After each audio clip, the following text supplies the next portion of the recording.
Hello, good morning, everyone, and also good afternoon. Thanks for joining our live product demo webinar, Copilot and Supervisor, the power of AI meets continuous audit analytics, where we'll show you how to turn your audit team into AI champions.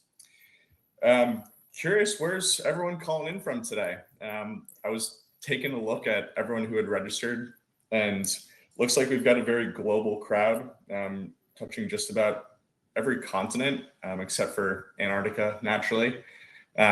Feel free to drop where you're joining from in the chat. You should see a little message icon in the bottom right-hand corner of the page.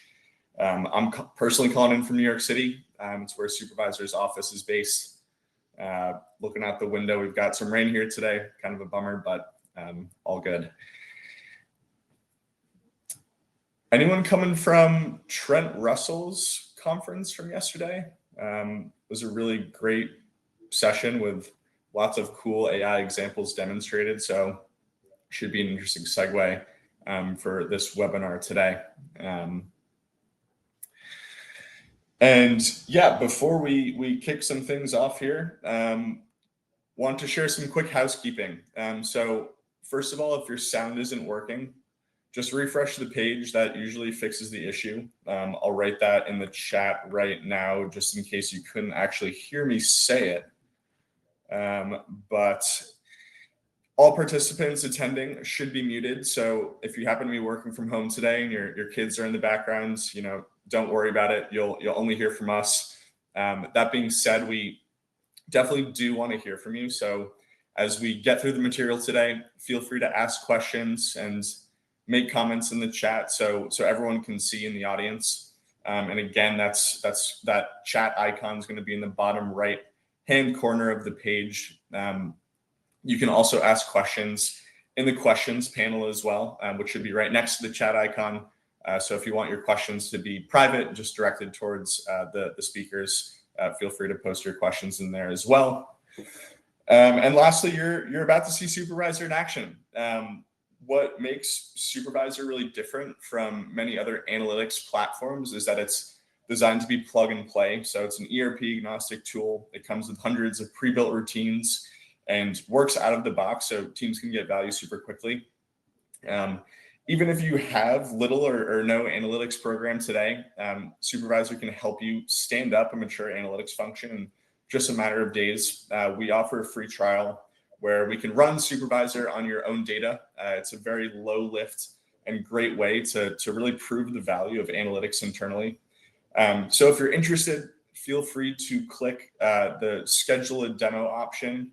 It should pop up in the middle or the right-hand side of your page. We'd be happy to meet you to discuss your needs, discuss where Supervisor might fit into your analytics programs and ultimately walk you through the process. So yeah, feel free to schedule a demo. To get everyone acquainted with the speakers, you have myself, so I'll be moderating today's session, but I'm also an account executive at Supervisor. So if you're interested in what you see today, feel free to schedule some time with us and we can talk face to face. On another note, we have Celia. Hey, Celia. Hello, good morning. Morning. So to introduce Celia, she leads Supervisor's North American operations and has been with the company for more than 5 years at this point. And during that time has overseen the product, sales, customer success. So giving her a really great perspective on what works and what doesn't when it actually comes to analytics and AI. And she's here today to kind of share that perspective on AI adoption in internal audit and just the broader audit analytics landscape. We're also joined by Rose. Morning, Rose. Morning, Mike. So Rose is an audit project manager at Supervisor and recently joined the team after spending 5 years in external audit at KPMG. We're super excited to have her bring that expertise directly to our clients, help them adopt audit analytics and scale their programs. Rose will be taking us through the live demo portion today. And on that note, we have 50 minutes together.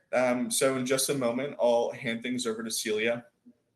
She'll spend the first 15 minutes kind of discussing where the profession stands today on AI and how it's beginning to shift the audit landscape. From there, we'll spend about 20 minutes on a live demo of Supervisor, showing how we use AI across 3 different layers and combine it with analytics to ultimately drive stronger business recommendations. And we'll wrap with the last 10 minutes of Q&A. We'll do our best to kind of tackle some live, but if we can't get to your questions throughout the session, we'll try and address them at the end. And of course, after today's session, we'll also share the deck with you, which we'll go through today, in addition to the recording of the meeting in case you have to jump a little bit early.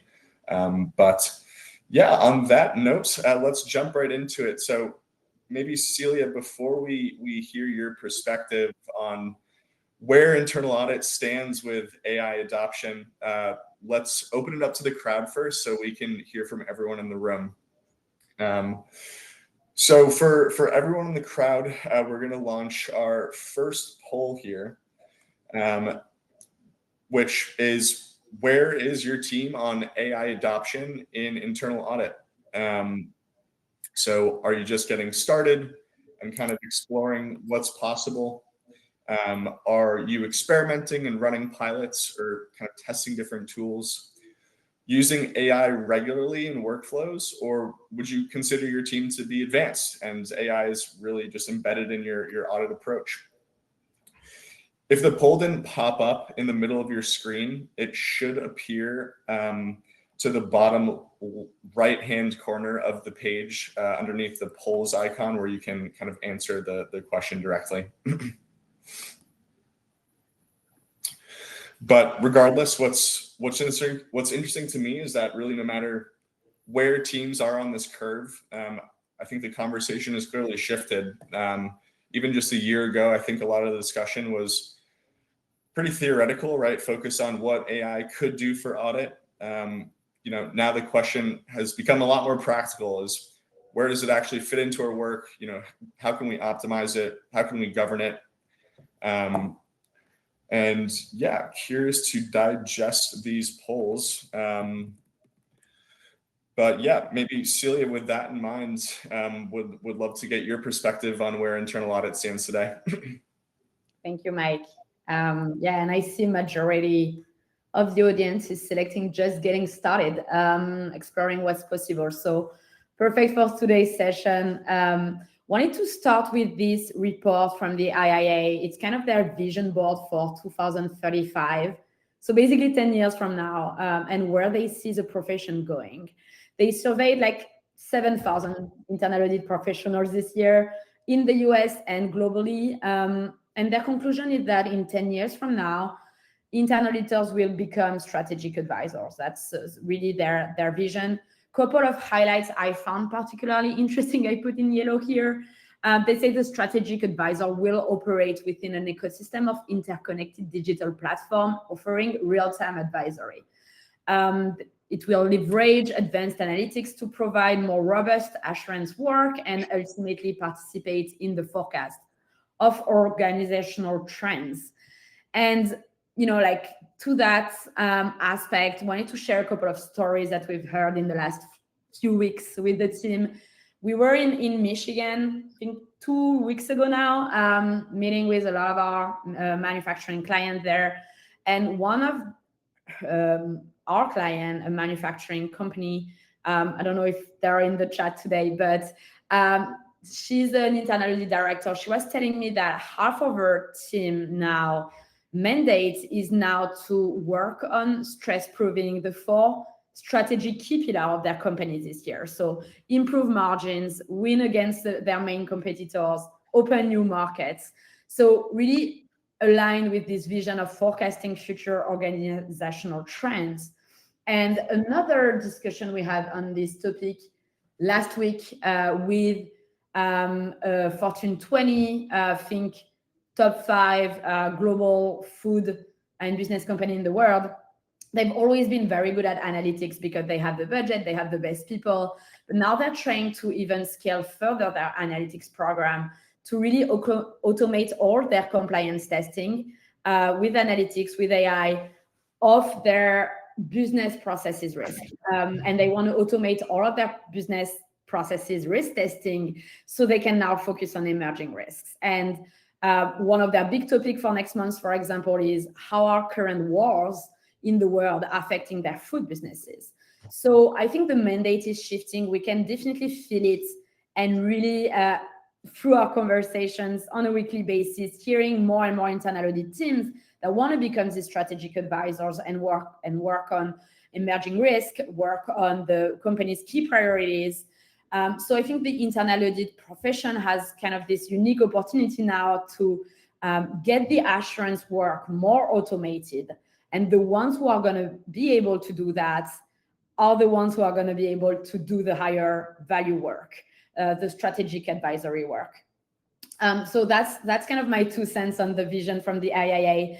Curious about what you think in the chat, but also in the reality on the other side, we see still a majority of the teams outside of the Fortune 50, I would say, spend majority of their time on assurance testing. I put some KPIs on the right-hand side here.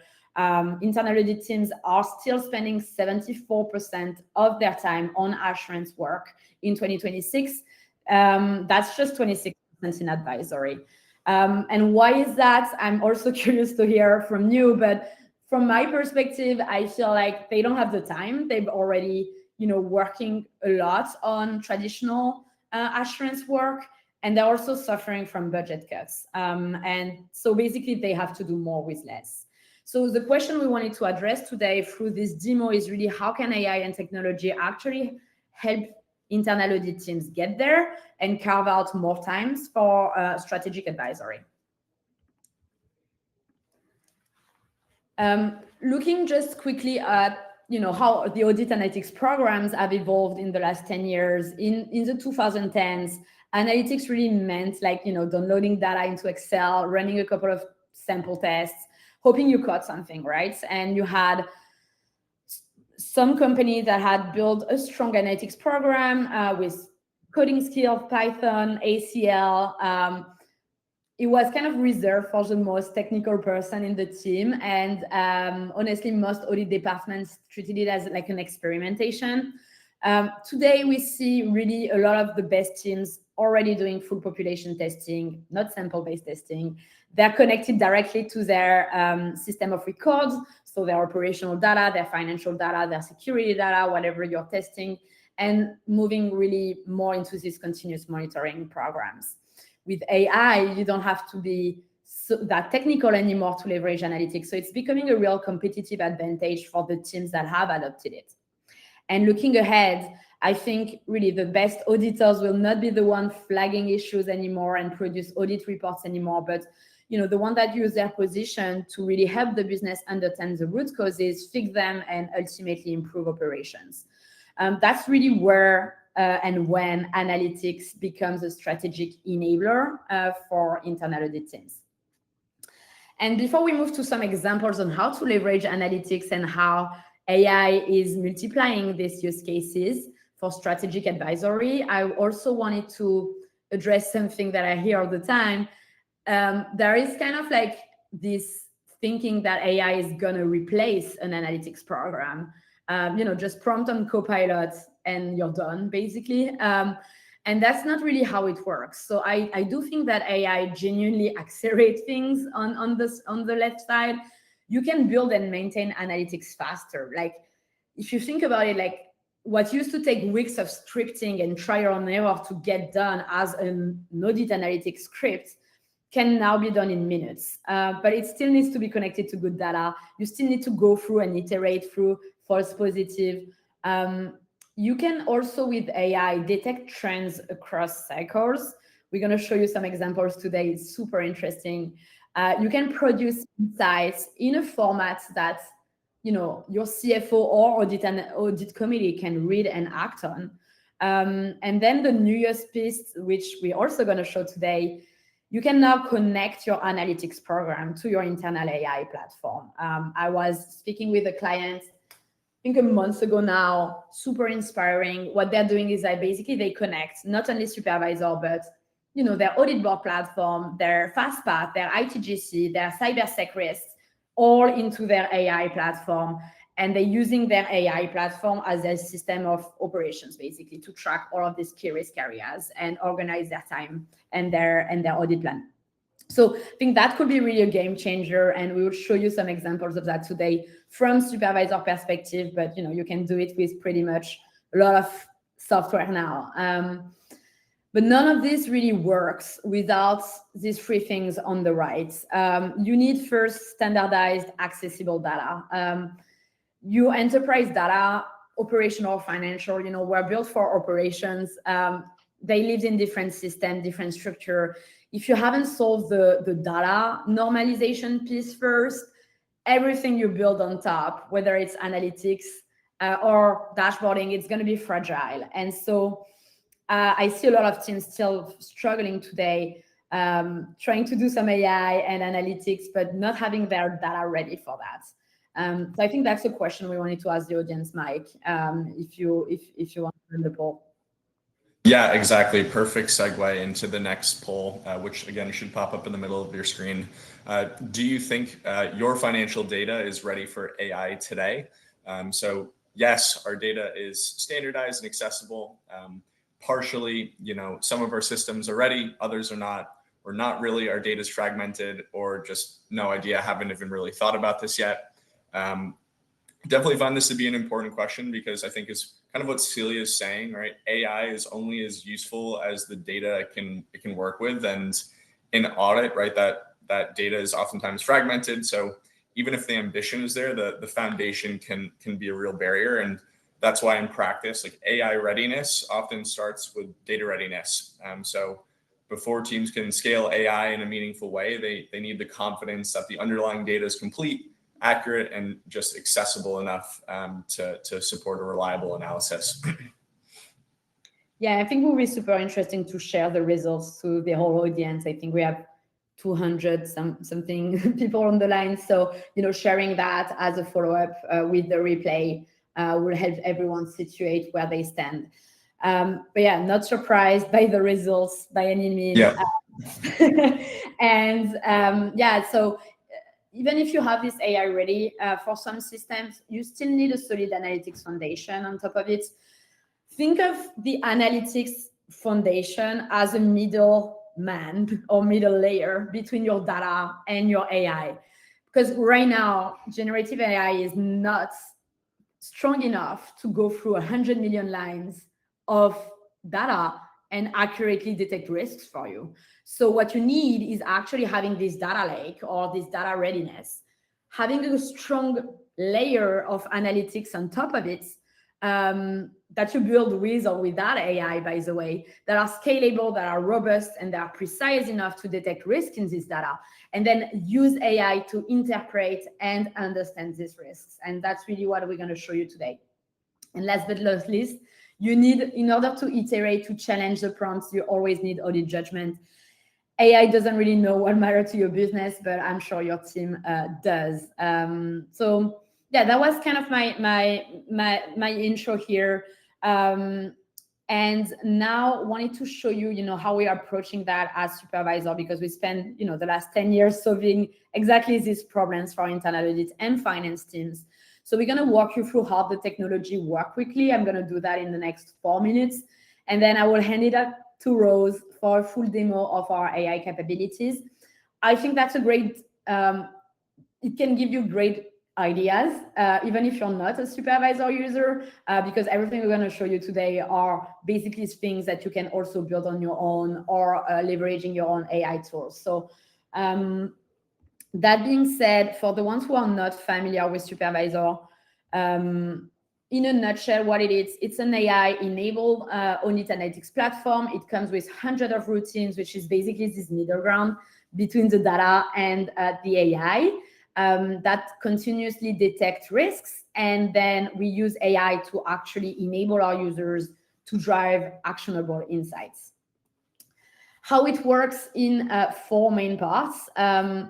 We always connect to the single source of truth. So we have APIs with most ERP systems on the market. that enables us to ingest all of this financial data from different ERPs, right? And all of your systems. By default, we have a monthly refresh, but you can do more or less. And all of this data feeds into our own data lake, basically. And what we do is that we ingest all of this data that looks very different from an ERP to another, and we automatically standardize it so it feeds into the same data lake that we're going to show you. And that has two main principles and benefits, right? Any routines you run on top of this data lake is by default cross systems, cross geographies, and it doesn't require any adaptation from a system to another. But also second, it's AI ready. So everything is standardized the same way, which can give you more better quality, I guess, as outputs when you use AI. So we're going to start with that for, I guess, 2 minutes max. This is not the topic of today, but as mentioned, it's super important if you want to have good outputs out of your AI prompts. And then we have hundreds of preset routines that run on this data lake. That's demo 2 here on the screen. They are designed for internal audit. They're also designed for compliance, for accounting. We have an unlimited user policy, so most of our clients start with internal audit and just hands off some of the analytics to the business, which we see working very well. We do want to show you a little bit of that today because we use AI now to actually interact with the business, and instead of sending them a list of exceptions, send them root causes. So that's a very great AI application that we're going to show you. And then the last piece is the connection to Copilot, which will be our last demo, or Claude or ChatGPT or your internal AI. It really works the same way. And how can you use your natural language and your existing system to query all of these potential anomalies from your ERP and get value out of your system? So that's on the agenda for today.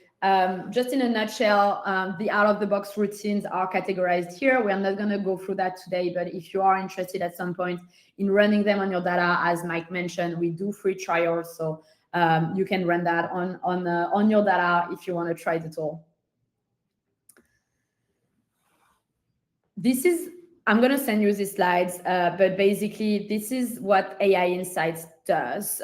In each one of our preset routines, the routine is itself an analytic script that query all of your millions of lines of records in all of your systems, come up with a list of exceptions. And then what we see analytics user really suffering from is that even you cannot just stop at the list of exceptions. If you stop at the list of exceptions, then the risk is you send that to the business or you send that to an internal auditor, staff member in your team, and then you end up with 200 potential anomalies to review, and you can create frustration. And so what we've worked on is an AI that reads all of your findings, reads the source data from all of your ERP systems for each finding, and is trained as an auditor to understand the root cause and the patterns behind it.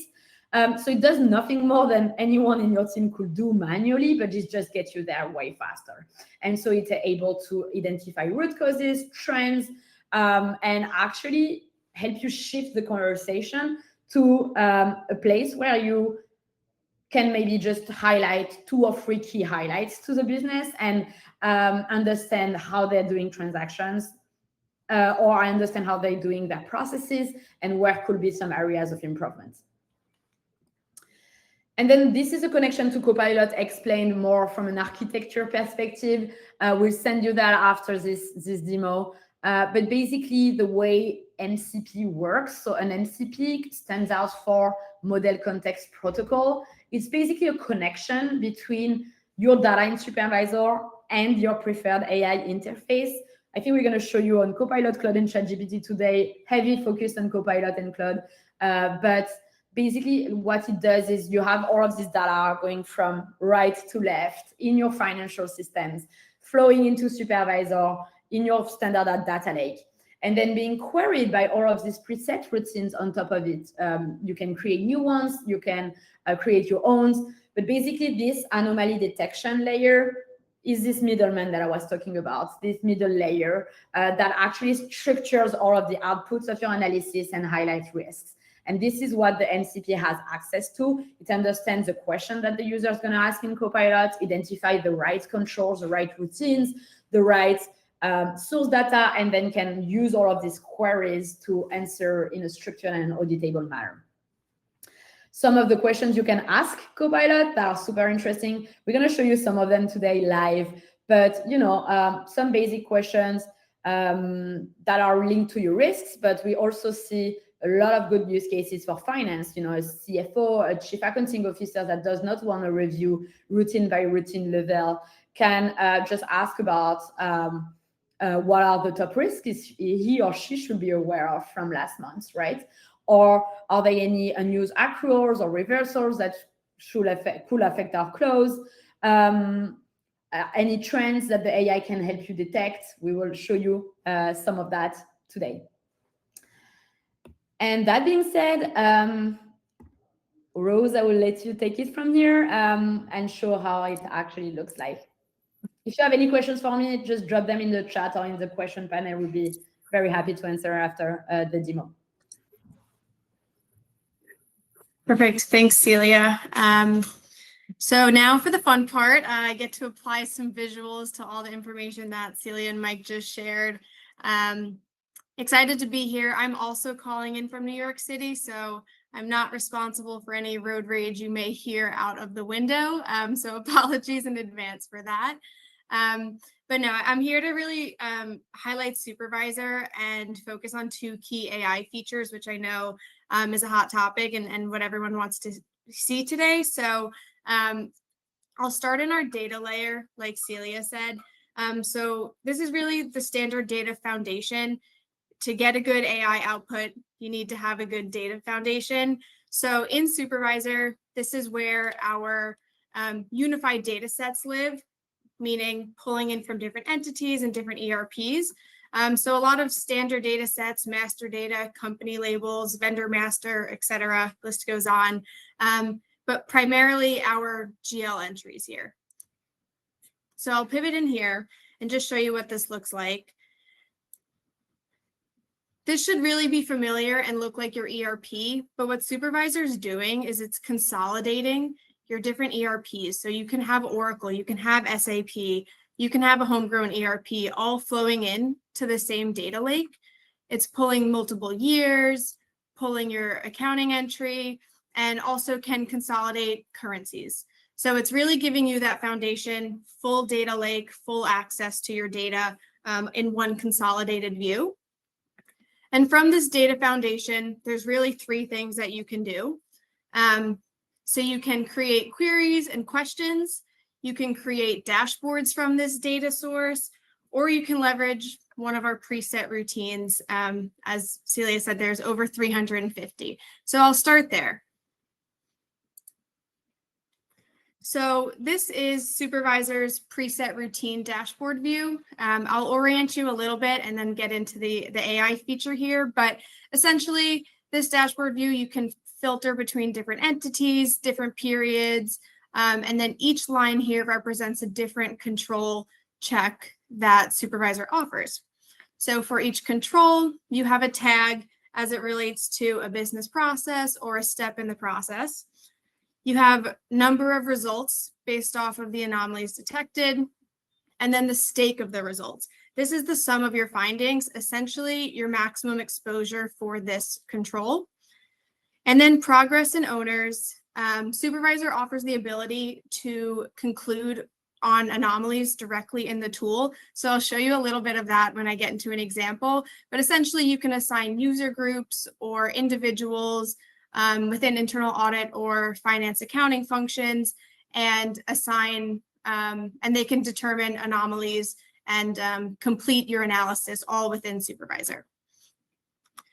So with 350 controls, I'm going to focus on two main points here. So we can take a look at some duplicate, if I spell it right, some duplicate purchase invoices.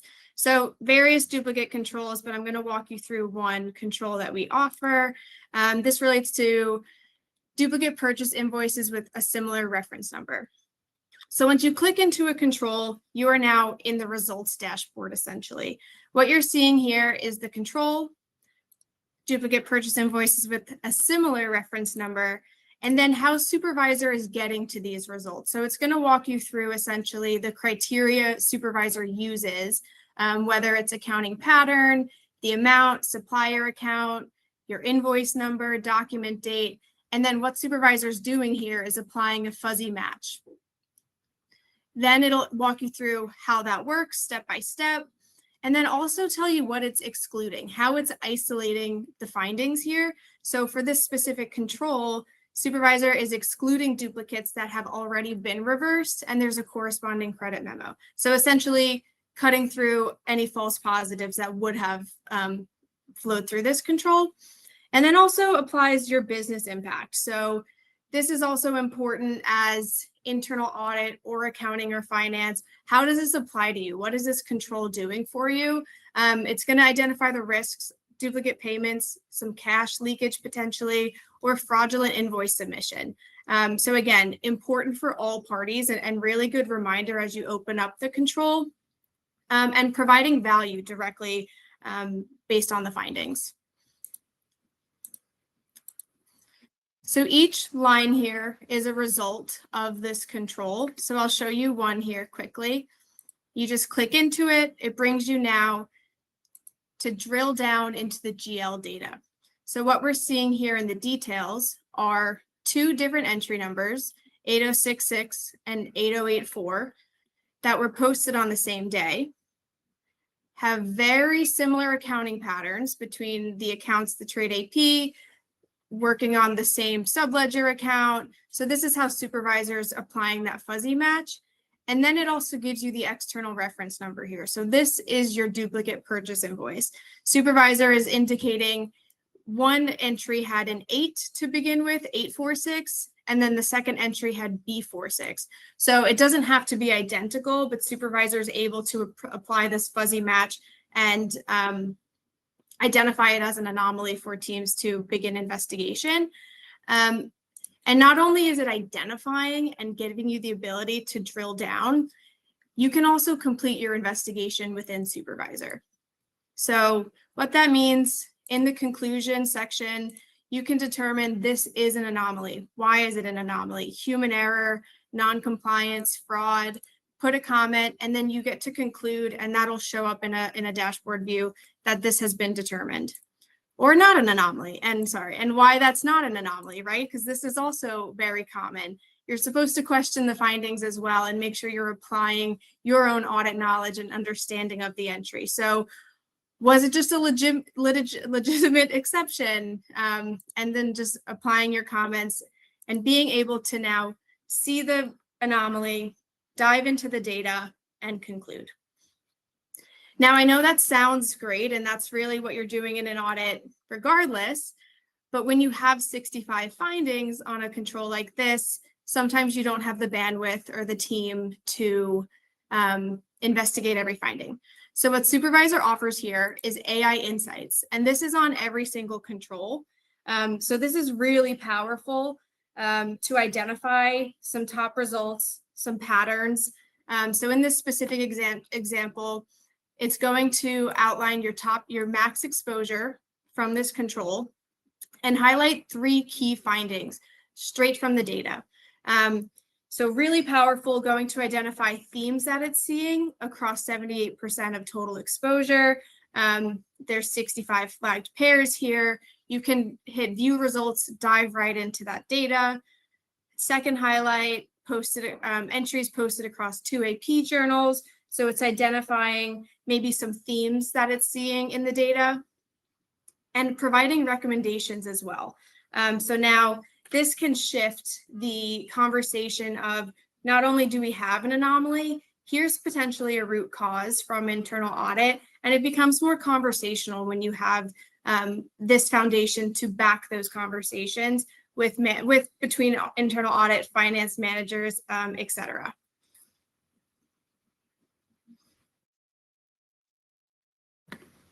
So I'm going to show you one more example in our Supervisor X environment here. as I know there is always a theme of manual journal entries, and that is always coming up in audits. So I'll show you a couple manual entry controls that we have, one being manual entries on a non-business day. So again, what Supervisor is going to do is going to identify the description. So it's identifying any entry recorded on a non-working day. It's going to exclusively filter for human entries, filtering out automated processes or carry forward entries. So it's really going to try and do a first pass at constraining the results. But I think we all may know from any experience that we have, anytime you're testing manual journal entries, you can get dozens or hundreds of results, and you don't necessarily have the time to go through every single one. So when you have dozens of results in an example like this, AI Insights is such a great feature to be able to cut through the noise, give you actionable items right away.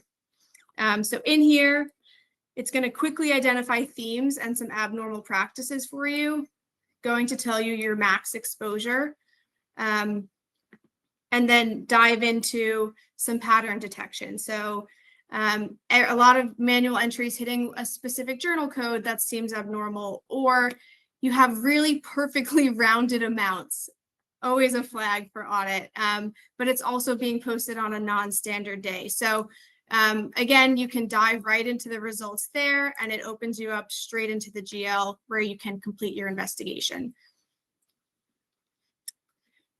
So with a strong data foundation in the studio environment, and now this analytic foundation, Supervisor is enabling users to identify, investigate, and conclude on anomalies quicker than ever before, and even before you even have to put it through AI. So that's the next step here, is now that you have this strong foundation, how do you leverage existing AI at your company to find efficiencies and prioritize other key risk areas. So now I'll show you between any AI, as we connect to your MCP in any AI, so it can be Copilot, Claude, ChatGPT, whatever, Supervisor has the ability to connect with that AI and feed the structured data to it. So let me show you here just a quick housekeeping and kind of behind the scenes on connecting your Supervisor environment. Essentially, it's really just a URL. So you're in this environment. It tells you what's Claude or whoever AI has access to see. So you can see user info, controls, control results, explanations. So this is really the behind the scenes, what's feeding into your MCP. And then for the fun part, you get to interact with it. So I'm going to start this demo in Copilot, as I know a lot of users are using Copilot very regularly. So I'll start here. But again, I think we all probably know when you're using an AI, sometimes it takes a couple minutes. So I'll start here and see where we can get. But I'll have a couple of examples backed up just in case. So as you're going into AI, I'm sure we've all been to a prompt training once or twice at this point, but treating it conversationally, giving it some context. So I'm going to go into Copilot. I am an internal audit manager, and I need to set up a risk-based audit plan based on 2025 actuals over the payment lifecycle. So you're giving your AI context, of course.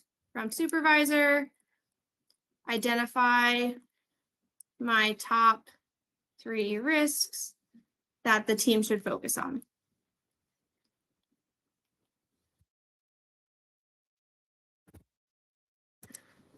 Don't think you have to spell it right, but it's probably good.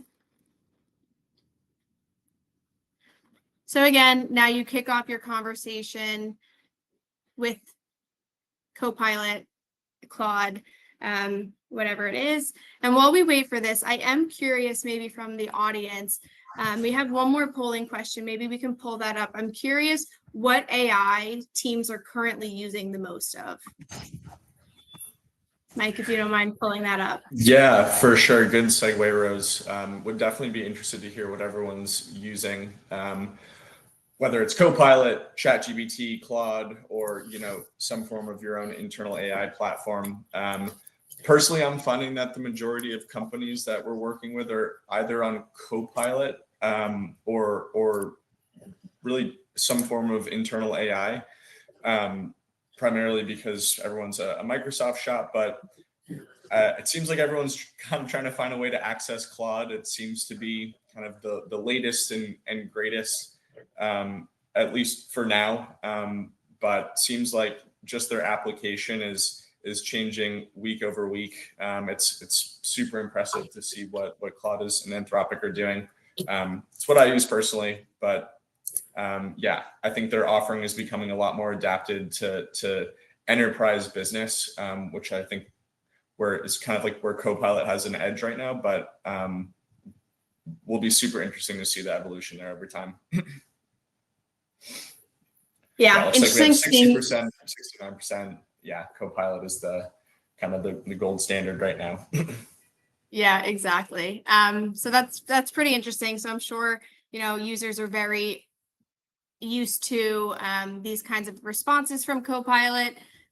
So showing you quickly what the response could look like when it connects to Supervisor. So I needed to identify my most critical areas. So what Supervisor and Copilot together are going to yield are my top 3 risks to prioritize, linking it to a control. So you also have the ability to go back in and get to your GL data in your control suite, telling you your max exposure through your finding, and then also reminding you what the risk of this control is and why this is relevant to users. So we have, again, manual and atypical entries, manually entered on cache postings, findings and risks, and then overdrawn at year end, kind of also from a continuous monitoring perspective. Like Celia said, you can update this data as frequently as you want. So using this maybe in month-end close, or using this as continuous monitoring, especially from a journal entry perspective, having this at your fingertips and essentially conversational with your AI. So very interesting responses here. I'll pivot to Claude just to show maybe some more advanced examples as well. So let me try Claude here, and I'll prompt it. So switching gears slightly, but really powerful tool of Supervisor, going back to what I was saying in the data. You have the ability, let me type it in first. So in Supervisor, compare Oracle to SAP and identify where my top risks are. So this is where your AI is really going to leverage Supervisor, being able to connect to your various ERPs, which now is coming from that unified data source in our studio environment. So really powerful connection. I'm sure, at least from my experience, you can ask AI to do whatever you want, but you may not get powerful responses because it's pulling from an unstructured data lake, or it doesn't have the relevant background. It's really important you can get so much more out of your AI when you have that. So really interesting here to let this run. And I know we may have some questions. Maybe while this runs, Mike, Celia, you want to touch on a question or two? Yeah, for sure. I think we got one that's could be interesting for the crowd just based on what you were saying there. One of the questions we got was, do you mind confirming that your application can consolidate all the data from different ERPs into one and analyze it from there? And if so, does the configuration need to consolidate the information, or as a final user, will I need to configure it ERP by ERP? I can take this one, Mike, if you want. But great Sure. question. Yeah, basically to what I mentioned before, what we've done with Supervisor is that we created already this data standardization process for you to have at least your financial data AI ready. So what it does, it connects, let's say you have here, I'm following your example, Rose, SAP and Oracle connected. We ingest all of this data and you automatically standardize it into the data lake. So you don't have to standardize anything. Supervisor go through all of your lines, classify them, sometimes concatenate fields, put everything into the same model. And the titles of these columns that you saw in Studio are neither SAP fields or Oracle fields. So we've built kind of a financial data lake that is standard that where all of your data is going to fit in. Now, when it comes to the setup, so SAP, for example, we have preset APIs with S4 and ECC6, so you don't have to do any mapping by yourself. You only have to map your GL accounts to Supervisor GL accounts, and we have an AI helper for that. So you basically have to just review the work of the AI. Same on Oracle. If you do have a non-standard ERP system or where we don't have an API for, then the first connection, the first time you're going to import data from it, flat files or through an SFTP or whatever the connection path is, you're going to have to link the data to our data lake. So you're going to have to do this exercise of mapping. But that's only if you have an ERP that is not standard. The rest is automatic and already done for you. Thanks for taking that, Celia. Mike, were you going to add something? Sorry, I cut you off. No, I was just looking at what Claude generated here and was curious to have you explain it. Yeah. Well, that's a great transition. Thanks, Mike. So essentially here, like I said, Claude is going to use the power of Supervisor that already has your Oracle and your SAP data and any other ERP combined in here. So it's going to identify where your key risks are and where you have differences between the two. So very interesting from a high-level management perspective on where your risk lies. It's going to do a quick divergence analysis between your ERPs and then apply a full picture of both analysis. So it's going to really say you have identical risks from an audit plan perspective. Now you know where to begin, where your biggest risk lies, but also from a management and finance and accounting perspective, where this is a good thing, where you have identical systems, right? If you're trying to consolidate, you just had an acquisition, you really want to be able to track your different ERPs, but also your different company codes. You have that ability. So I'm just really giving a few use cases, but I'm sure, as everyone knows, there's really endless opportunities to apply through your AI when you have this structured data set together. So I'm going to be conscious of time, and I'm going to pivot to a video here quickly, just so we don't have to wait for Claude's responses, and I'll just kind of speak over it here. So I'm going to skip through our ERP comparison that we just talked about. And now I'm going to ask another question. So I'm also concerned about T&E for one of our entities. I'm going to attach a T&E policy, and I want Claude to compare this to actual 2025 activity and identify differences.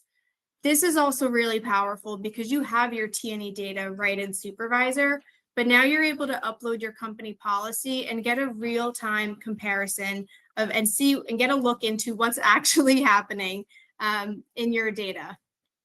So Claude and Supervisor are going to think about this and going to pull up some policy violations that it detected, again, instantaneously.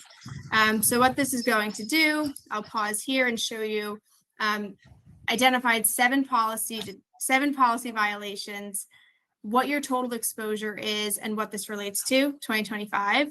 And then it's going to break it down into your highest severity, so clear policy breaches, expenses exceeding the threshold, segregation of duties, expenses on public holidays and non-business days.